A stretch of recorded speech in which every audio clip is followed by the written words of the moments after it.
Assalamualaikum warahmatullahi wabarakatuh. Halo semuanya, selamat datang di Praktikum Ichtiologi Fungsional 2021.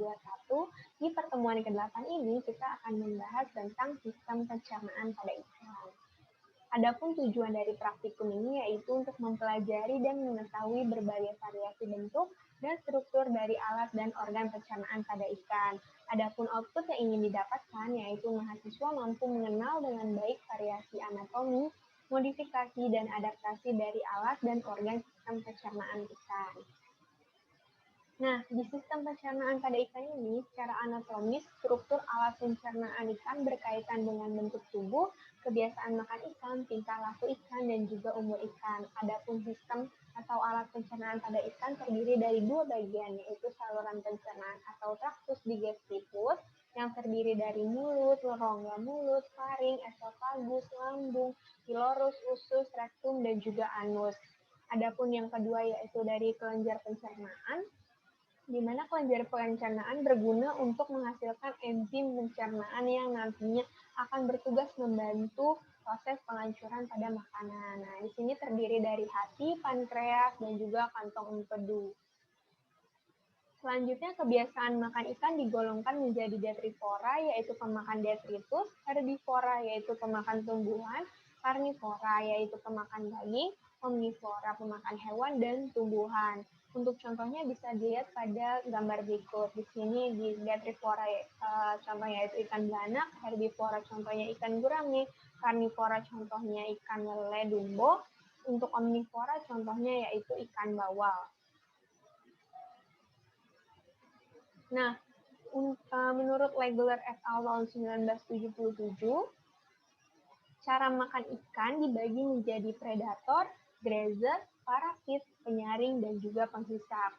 Adapun untuk adaptasi dalam kebiasaan makan ikan, nah di sini yang pertama yaitu bibir, di mana untuk ikan yang mulutnya menggigit dan juga menelan itu biasanya memiliki bibir yang tipis tanpa modifikasi.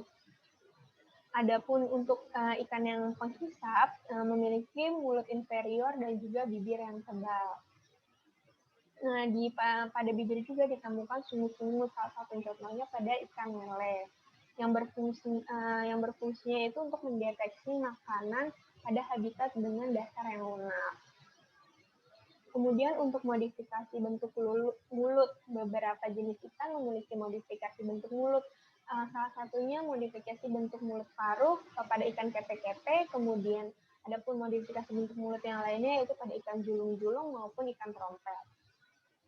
Kemudian di sini ada tapis insang, di mana pada ikan plankton yang sudah kita pelajari yang sebelum-sebelumnya, tapis insang pada ikan planktivor itu memiliki tapis insang yang halus dengan jumlahnya yang padat dan juga rapat. Kemudian untuk ikan yang karnivor itu memiliki jumlah tapis insang yang sedikit dan susunannya jarang. Di sini juga ada gigi, ada juga saluran pencernaan. Nah, untuk saluran pencernaan ini seperti bentuk lambung yang bervariasi, ada juga bentuk lambung yang bervariasi. Kemudian bisa juga dilihat untuk ikan tersebut merupakan ikan karnivor atau ikan herbivor. Ada juga tidak semua ikan nih memiliki lambung. Salah satunya yaitu pada ikan mas. Kenapa? Karena pada ikan emas kan termasuk ikan yang herbivor. Nah, ikan herbivora ini memiliki lambung palsu atau semu karena sifat makanannya yang banyak mengandung selulosa, sehingga membutuhkan waktu yang lama dalam mencerna dengan usus yang lebih memanjang, seperti itu. Sementara pada ikan karnivora memiliki lambung sejati karena sifat makanannya yang berupa hewani sehingga membutuhkan cairan asam pada lambung untuk mencernanya dengan baik. Selanjutnya kita ke usus. Di usus ini juga memiliki variasi yang tinggi juga. Ikan yang memiliki usus panjang mencirikan bahwa ikan tersebut adalah herbivora. Biasanya 2-3 kali panjang tubuh ikan tersebut. Sedangkan ikan-ikan yang karnivora memiliki usus yang lebih pendek. Sekian dan terima kasih.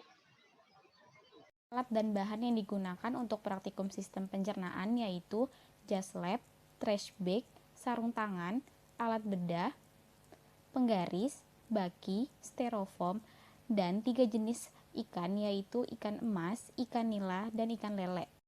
Hal yang pertama dilakukan dengan mengukur panjang total, panjang baku, dan lebar bukaan mulut pada setiap ikan. Berikut cara mengukur lebar bukaan mulut pada ikan. Mengenai kebiasaan makan pada masing-masing ikan tersebut dapat pula ditinjau dari morfologi mulutnya.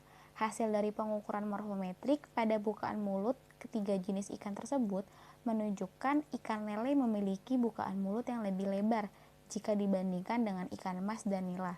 Ketiga jenis ikan yang digunakan merupakan ikan ukuran konsumsi, sehingga dapat dibandingkan secara ukurannya.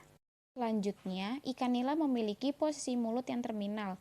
Sementara pada ikan herbivora seperti ikan nila memiliki papila pharyngealis yang dapat membantu mendistribusi makanan dan dapat melindungi epitelium dari cedera mekanik.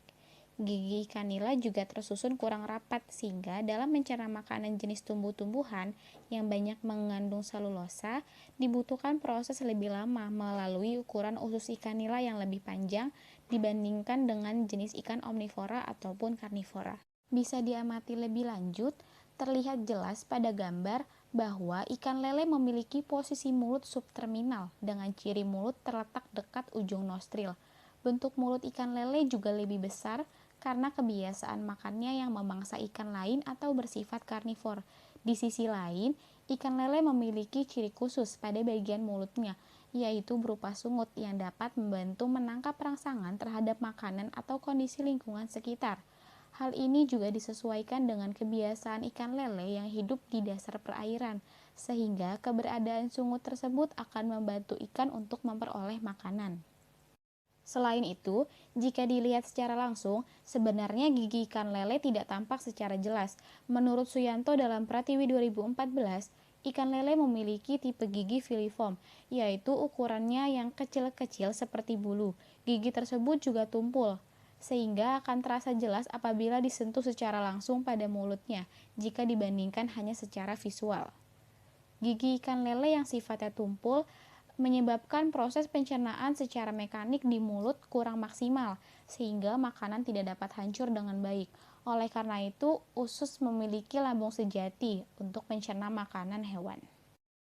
Sementara itu, pada ikan emas memiliki posisi mulut terminal.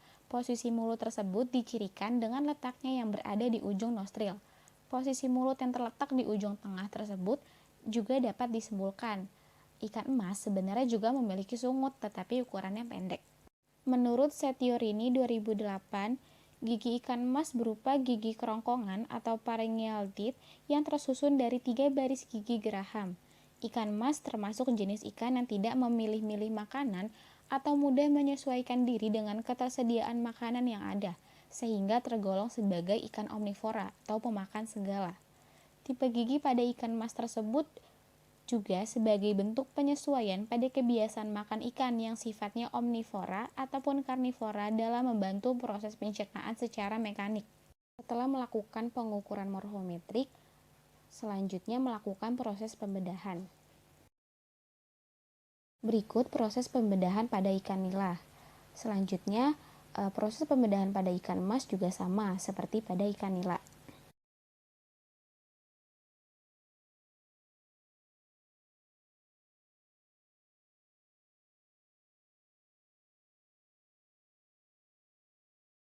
Selanjutnya merupakan proses pembedahan pada ikan lele.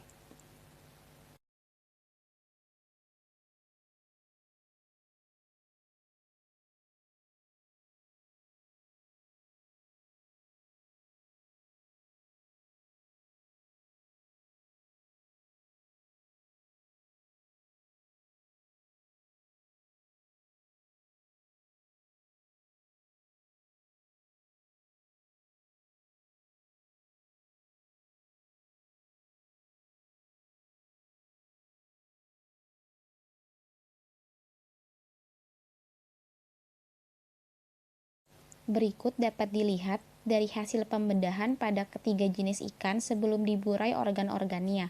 Secara letak, organ pencernaan pada ikan lele cukup berbeda dengan ikan nila dan emas, karena menyesuaikan pula dengan bentuk tubuh ikan.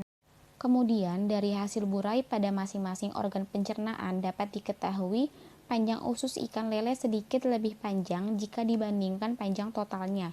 Selain itu, ditemukan lambung sejati pada saluran pencernaannya yang menandakan bahwa ikan lele memang ikan karnivora. Sementara pada ikan mas, memiliki panjang usus yang lebih panjang dari panjang total tubuhnya, tetapi tidak mencapai 2 kali panjang total tersebut. Organ lambungnya juga tampak, namun ukurannya lebih memanjang dan tidak sebesar pada ikan lele. Perbedaan yang paling signifikan terdapat pada ikan nila. Sebagai ikan herbivora, terlihat bahwa ikan nila memiliki usus yang panjangnya mencapai 5 kali panjang total tubuhnya. Ditinjau dari lambung, bentuk lambung ikan nila tidak terlalu berbeda dengan ususnya.